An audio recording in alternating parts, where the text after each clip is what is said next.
Mga kwento ni Felmo.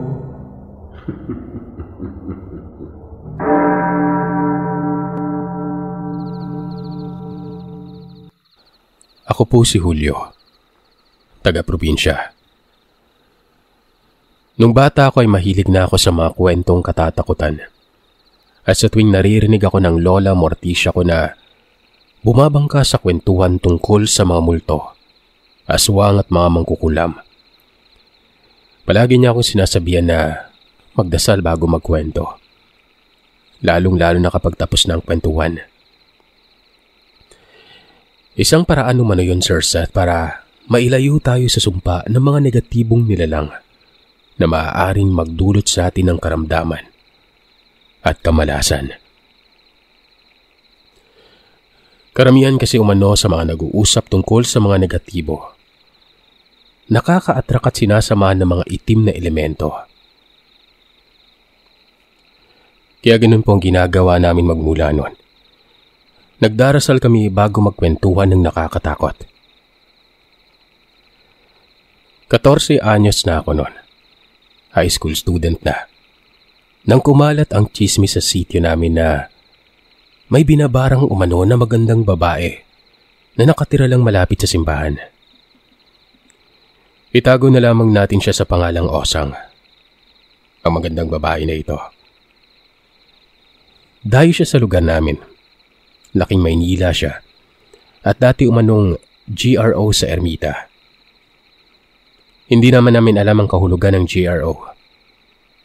Ang alam lang namin noon, maganda siyang babae na kakaiba talaga magdamit at pumustura. Siya umano ang bumili ng kabaret na tambayan ng mga magsasaka sa amin kapag gabi noon. Isa itong maliit na bahay aliwan. May mga alak na maiinom, mga pagkaing mapupulutan at mga babaeng sasayawan ka ng harap-harapan. Yung iba, pagkatapos sumayaw, alam niyo na kung ano ang kasunod. Si Osang ang bagong may-ari ng kabaret na yon.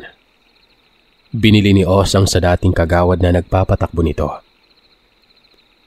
Kwento lang yun sa akin ng mga tropa kong sila Poppert, Bambam at Jello.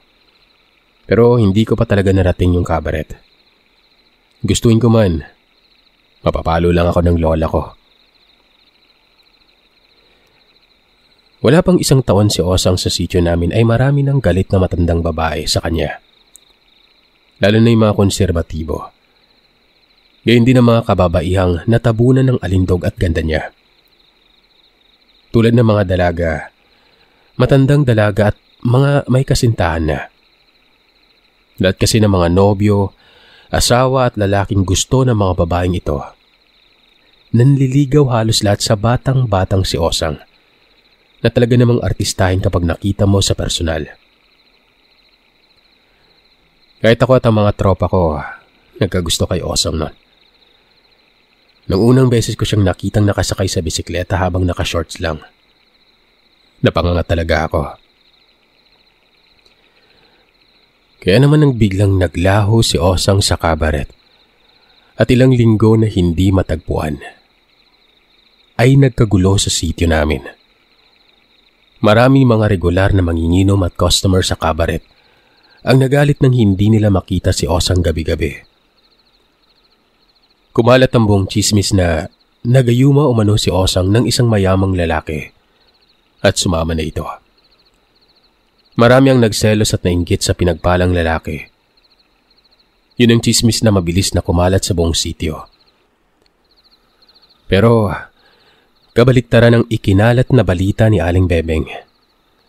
Sang-ayon kay Aling Bebeng, si Osang ang nanggagayuma sa mga kalalakihan sa buong sitio. Kaya lahat nahahalina sa alindog niya. Sikat si Aling Bebeng sa sitio namin. Sikat siya dahil isa siyang mambabarang. Isang bagay na itinatanggi ni Aling Bebeng kahit ilang ulit na siyang nahuling nagriritual sa kubo niya sa paanan ng talon. Sa gilid ng talon sa bandang kagubatan nakatira siya Doon siya nanirahan simula nang iwanan siya ng asawa niyang mangingisda at ipagpalit sa nakilalang batang kasambahay na nagbakasyon lang sa probinsya namin. Nang sumama sa Maynila si Mang Lagro sa kasambahay, gumuho na ng tuluyan ng paniniwala ni Aling Bebeng sa matrimonya ng kasal at sa Panginoon. Sabi ng lola ko, nalugmok daw talaga sa sama ng loob si Aling Bebeng. Nilamon ng lungkot, puot, depresyon at kadiliman. Kaya't nagpakalayo-layo ito sa mga tao at tumira sa paanan ng talon sa kabundukan, kung saan matagal nang sinasabi ng lola ko na pugad umano ng mga masasamang espiritu. Mga kaluluwang itim na naghahanap ng masasaniban. Mga negatibong elemento na alagad ni Satanas. Marami umano kasi mga kababaihan ang ginahasa, inabuso, pinahirapan bago pinatay ng mga Hapones sa paanan ng talon na ito noong sinakop ang bansa natin ng bansang Japan. Marami rin umano na mga comfort women ang nagpatiwakal sa kagubatan na yon. Tumalon sila mula sa itaas ng talon at nagpakamatay kesa pagsamantalahan ng mga Hapones. Kaya naman magmula nun, bawat taong pumupunta dun sa lugar na ito, naaaksidente, nalulunod, o kaya'y nawawala na lamang ng kusa. Doon na dumilim ng dumilim ang paanan ng talon at wala ng taong nagtangkang pumunta sa pugad ng demonyo. Ayon pa sa aking lola, doon umano sa liblib na lugar na yon, nahuhuling ng babarang si Aling Bebeng. Sinimula nito ang pambabarang sa asawang nasa Maynila na si Lagro. Lumuwas raw isang araw ang bungangkan nila Mang Lagro sa Maynila nang biglang magkabutas-butas ang katawan nito at labasan ng mga malalaking buhay na uwang. Detalyado pa po sa isipan ko ang kwento tungkol kay Mang Lagro dahil kasama si Popert na tropa ko sa bumisita sa tiyuhin niya. Pamangkin ni Mang Lagro ang tropa ko. Diring-diri ako, Julio. Inuuod ang tiyuhin ko pero buhay pa siya. Nangingilabot na kwento sa akin ni Popert. Kung titingnan umano na maigi ang tiyuhin niya, dinaig pa umano nito ang naaagnas na bangkay sa dami ng ipis at uod na lumalabas ng kusa sa mga tila binutas na balat sa buong katawan ni Mang Lagro. Pinagamot sa albularyo sa Maynila si Mang Lagro pero hindi umano mahuli ng manggagamot ang mangbabarang dahil hindi lamang daw simpleng ritual ang ginawa nito. Nagtatawag umano ito ng bantay. Bantay? Tanong ko sa kaibigan ko. Bantay na espiritong itim. Isang demonyo. Pagdidiin ni Popert nun. Natakot kaming magtotropa sa sinabi niyo ni Popert. Hindi raw talaga gagaling si Mang Lagro dahil bukod sa hinaharangan ng demonyo ang kapangyarihan ng manggagamot, ay lalo itong lumalakas dahil sa puot na pinapalipad hangin ng mambabarang. Ang nakakakilabot sa lahat, nalaman ng albularyo ang itsura ng mangbabarang dahil sa pagtatawas niya. Pinangalanan pa ito ng matandang manggagamot. Bebeng. Bebeng ang pangalan ng mambabarang. Galit na kumpirmasyon ng albularyo. Nagpuyos sa galit ang mga kapatid ni Mang Lagro.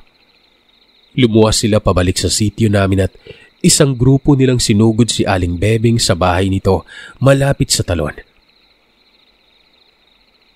Kamusta kayo? Napadalaw yata kayong bigla. Nakangiting bati pa umano ni Aling Bebeng habang may hawak na garapon na puno ng mga uwang nun. Bulate, ipis, uod at salagubang. Nasuntok umano sa galit ng napakalakas sa muka ng kuya ni Mang Lagro si Aling Bebeng noon. Duguan na sumalpak sa lupa ang mukha ng sinasabing mambabarang.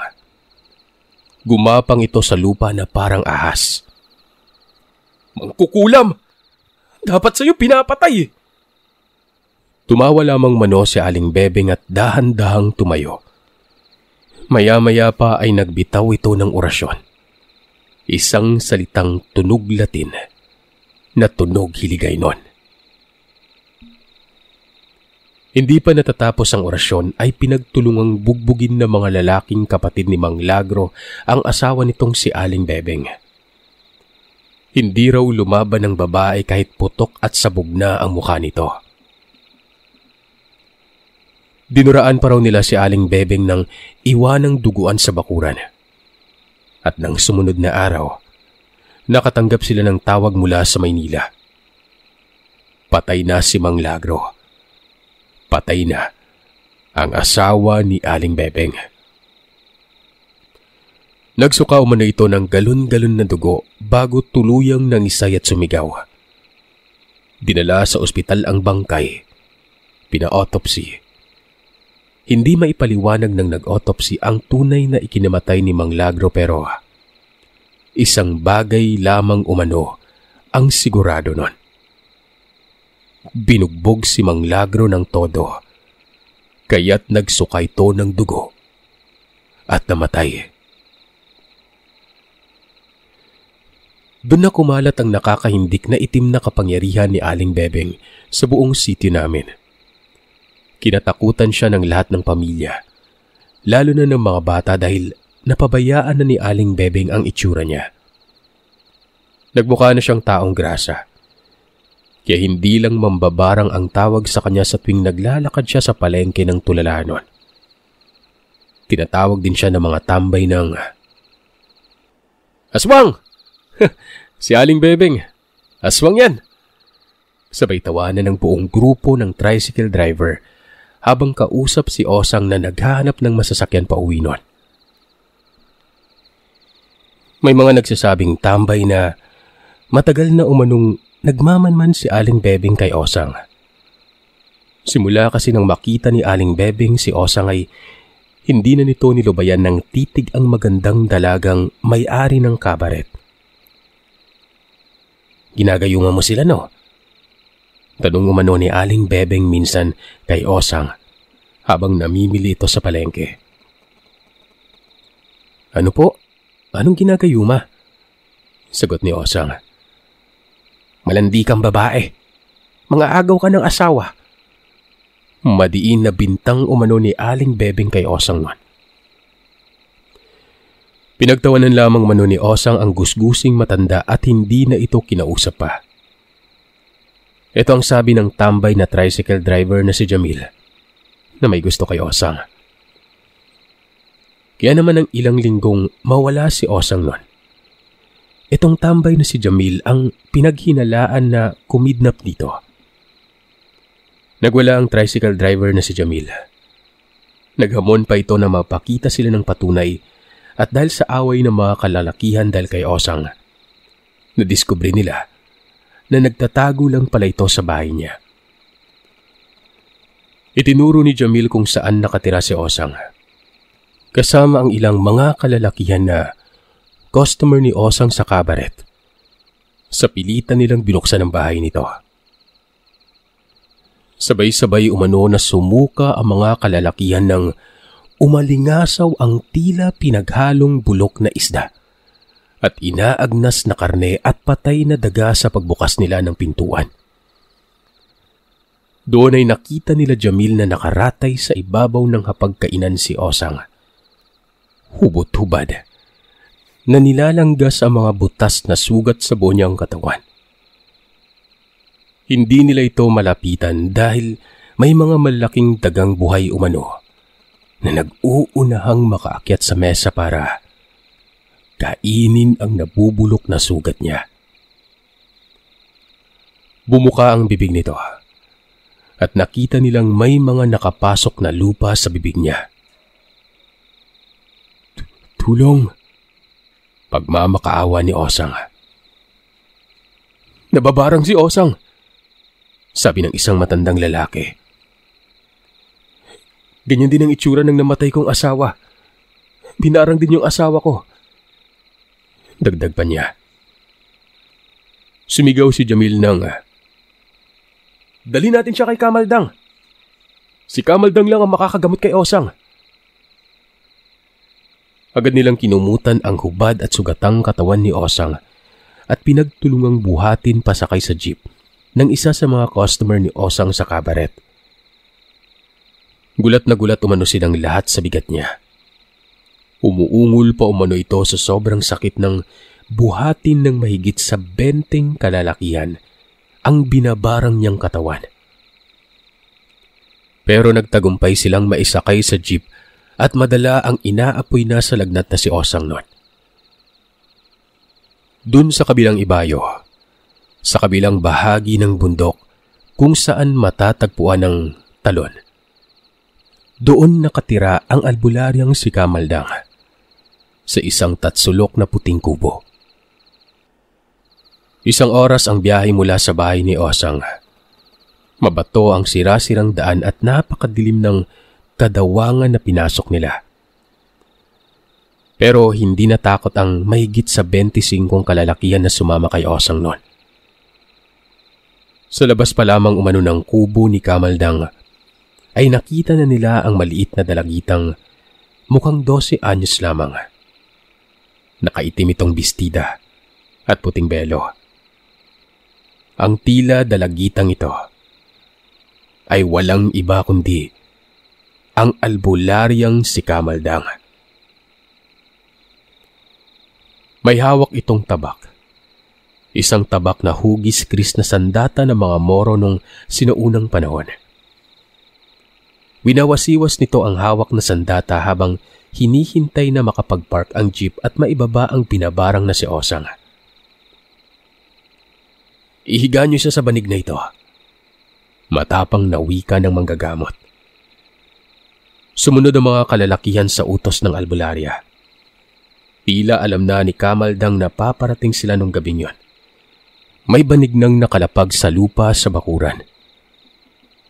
Nang mailapag si Osang sa banig ay agad na kumuha ng garagarapon na asin si Kamaldang. Binuhusan ng paligid ng banig. Gumawa siya ng tila bundok ng asin na magiging kampo ni Osang laban sa kapangyarihang itim. Maya-maya, gumalaw na parang isang datu si Kamaldang. Iwinasiwas niya ang kanyang tabak habang umuusal ng mga katagang. Walang nakaunawa ni isa sa mga kalalakihan. Habang tila sumasayaw si Kamaldang, bigla umanong naglapitan na lamang sa nakahigang si Osang ang iba't ibang uri ng insekto. Mga hantik, gamo-gamo, ipis, paru-paro. Libu-libong insekto ang lumapit kay Osang pero hindi sila makapasok sa mga butas-butas na sugat ng dalaga dahil sa gabundok na asin na tila nagbabaga na. Ni hindi sila makadapo sa katawan ni Osang. Kumuha ng tubig mula sa banga na may marka ng krus si Kamaldang at isinaboy ito sa katawan ni Osang. Nangilabot ang lahat ng maglabasan ng mas maraming uri ng insekto mula sa loob ng mga sugat nito. Umiyak si Osang sa sobrang sakit pero walang magawa ang lahat. Kailangan umanong palabasin ni Kamaldang ang lahat ng insekto na ipinasok ng mambabarang sa katawan niya. Nang lumipas ang ilang sandali, habang nakanganga at sumisigaw si Osang, ay nilaslas ni Kamaldang ang pulso niya at pinainom ang sumambulat niyang dugo kay Osang. Nalunok ni Osang ang malapot na dugo ni Kamaldang. Pagkatapos noon ay parang nagkaroon daw ng epidemya ng insekto sa buong paligid. Nagsipagliparan, nagtakbuhan papasok sa lupa ang lahat ng insektong naroroon. Muling binuhusan at tinugasan ni Kamaldang ang mga sugat ni Osang. Yung palang tubig sa banga ay inipong banal na tubig ni Kamaldang mula sa simbahan. Agua bendita. Nang malinis at malanggas ng albularya ang kaawa-awang si Osang, ay biglang sumigaw si Kamaldang. O Diyos, ikaw ang aking kalakasan. Maghihintay ako sa inyo dahil ikaw ang aking tagapagtanggol at ikaw ang Diyos na nagmamahal sa akin. Manguna ka sa akin at pakita mo sa akin ang pagbagsak ng aking mga kaaway. Pagkatapos ng mga katagang isinigaw ni Kamaldang, itinarak sa dilim ng albularya ang hawak na tabak. May nasaksak umano ang tabak sa dilim nun. Isang malakas na ungol ang narinig ng lahat. Pinaghalong boses ng demonyo at boses ng isang babae. Matapos mawalan ng malay tao si Osang, ay pinalitan ang kanyang higaan. Pinatuyo ng mga matatandang babaeng alalay ni Kamaldang ang buong katawan ni Osang bago ipinasok sa kubo. Magsiuwi na ang lahat, magsihayo at matulog na. Patay na ang mambabarang. Ito ang mga huling kataga ng tila inosenteng dalagitang bata na si Kamaldang na sa tunay na buhay umano ay nasa 60 anyos ng edad. Lumipas ang 2 araw. Natagpuang patay si Aling Bebeng. Natagpuan ng mga taong naligo sa talon ang katawan nito na nakalutang sa gitna ng malalim na tubig.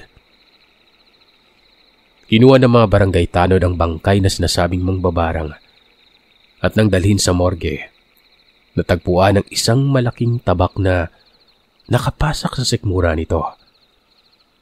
Hindi alam kung nagsaksak ng sarili si Aling Bebeng o sinaksak ng kung sino man. Isang bagay lang ang malinaw. Gumaling at bumalik sa dating anyo si Osang nang mamatay si Aling Bebeng. Nagpasama pa sa mga kaibigan niya si Osang nang ilamay si Aling Bebeng noon. Kahit walang kamag-anak at walang gustong makiramay, nakipaglibing pa rin si Osang nang ilibing ang matandang yon. Pero simula umano ng gabi ng libing, akala ni Osang tapos ng lahat. Papatulog na umano siya mula sa kabaret nang makita niya ang isang matandang mukhang taong grasa na naghihintay sa kanya sa pintuan ng bahay niya. Aling Bebeng? Takot na sabi ni Osang nang makita ang multo ng matanda. Tumakbo si Osang sa simbahan na kalapit lang ng bahay niya at doon ay nanginginig niyang isinalaysay ang nakita niya. Pinakalma siya ng mga madre at pare na siyang pinatulog sa simbahan. Pero hindi pa rin daw tumigil ang mga kababalagan sa buhay niya. Isang araw, nagpasya na siyang ibenta ang kabaret at bumalik na lamang sa Maynila, kung saan siya talaga nanggaling.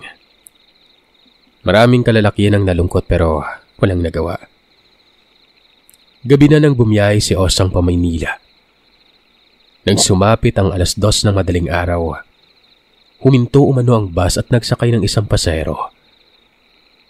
Dahil tutulog-tulog si Osang, hindi niya alam na tinabihan siya ng matandang bagong sakay sa likuran ng bus. Saan ka ba nakatira sa Maynila? Malamig na bulong ng katabi ni Osang. Pupungas-pungas na sumagot si Osang ng, sa Singalong po. Hindi na nakapagsalita si Osang nang makita niyang katabi niya sa bus ang mangbabarang na si Aling Bebeng. Duguan ito at may mga lumalabas na bulate sa mga mata nang makipagtitigan sa kanya. Parang baliw umano na pumaras si Osang at sumakay na lamang sa ibang sasakyan. Hindi ko alam kung totoo ang pangyayari na yun dahil wala namang taga-sityo namin ang nakasaksi. Maliban na lang nang bumalik si Osang sa lugar namin matapos ang 2 taong pamamahinga. Marami ang natuwa nang makita nilang muli si Osang pero marami rin ang biglang nalungkot nang mapansin nilang maraming peklat sa pulso ang dating makinis na dalaga. Hindi na ito kasing sigla tulad ng dati. May mga natuyong sugat ng paglalaslas sa braso. Osang, anong nangyari sa braso mo? Tanong ni Jamil na hindi pa rin makalimot sa alindog niya. Sa mga eksaktong salita ni Osang, ikinuwento nito ang pinagdaanan niya sa Maynila. Ayon sa kanya, ayaw umano siyang patahimikin gabi-gabi.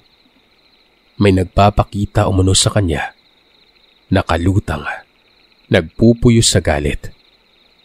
Nakakatakot umano si Aling Bebeng.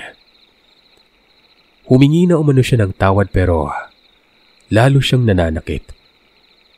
Nagigising na lamang siya na hindi niya mapigilan ang sarili sa paglalaslas.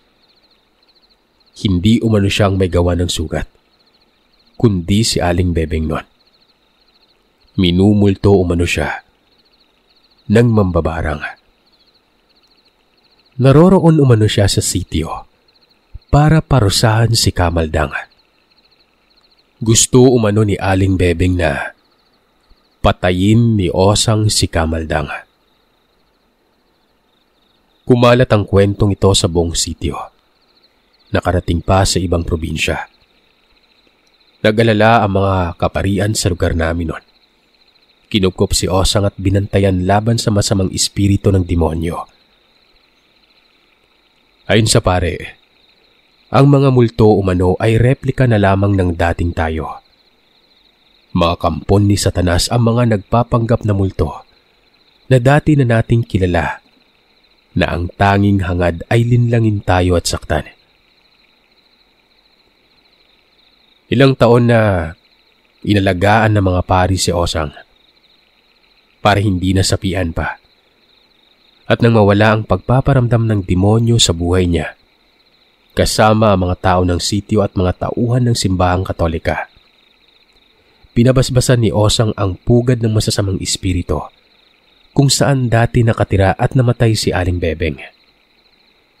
At magmula nun, ay wala ng isang taong natakot pang dumalaw mag-isa sa paanan ng talon na matatagpuan sa kadawagan ng kagubatan.